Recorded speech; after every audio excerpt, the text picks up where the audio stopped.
Ukrajina veľa riskuje. V tomto prípade z pohľadu dobrých susedských vzťahov. To rozhodnutie bolo nezodpovedné, toto rozhodnutie bolo veľmi bezohľadné a veľmi nám pripomína rozhodnutia z roku 2009. A vtedy, keď absolútne bezdôvodne a hlavne vo svoj vlastný prospech používala Ukrajina slovenský plyn.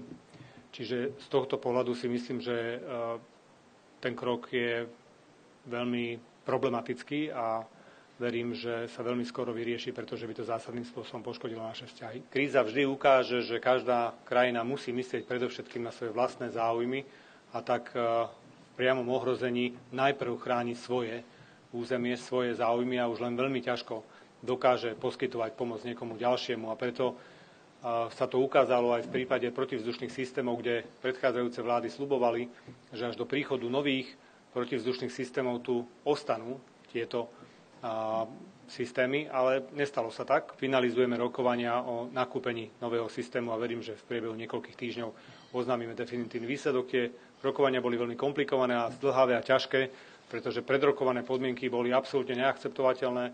Neviem, čo to bolo za módu, ale predchádzajúce vedenie ministerstva jednoducho podporovalo omeškanie všetkých projektov a dokonca im za to ešte aj platili, že budú meškať. Veľmi intenzívne sa venujeme práve podpore a motivácii už dnes súčasných príslušníkov ozbrojených síl, pre ktorých máme pripravené viacero programov, ktoré budú zaujímavé a zatraktívnia samotnú službu, aby tá odchodovosť bola minimálna. Veľmi sa teším, že sa nám podarilo, aby tento rok bol vlastne najvyšší záujem o vstup do ozbrojených síl Slovenskej republiky a preto aj pri príležitosti 80. výročia Slovenského národného povstania bude v podstate obrovská skupina nových vojakov skladať slávnostnú prísahu. Podpora slovenského obranného priemyslu je tým ďalším pilierom, ktorý ministerstvo obrany bude intenzívne podporovať. Pred týždňom sme otvorili novú linku na výrobu hlavních ZTS špeciál.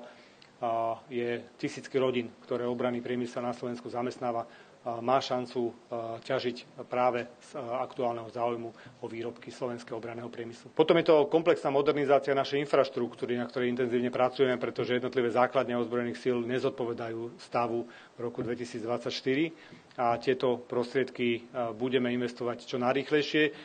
Samozrejme, medzi tým musíme urýchlene budovať infraštruktúru pre nové lietadlá vzdušných síl a mnoho ďalších problémov, ktoré postupne vybuchujú pod rukami.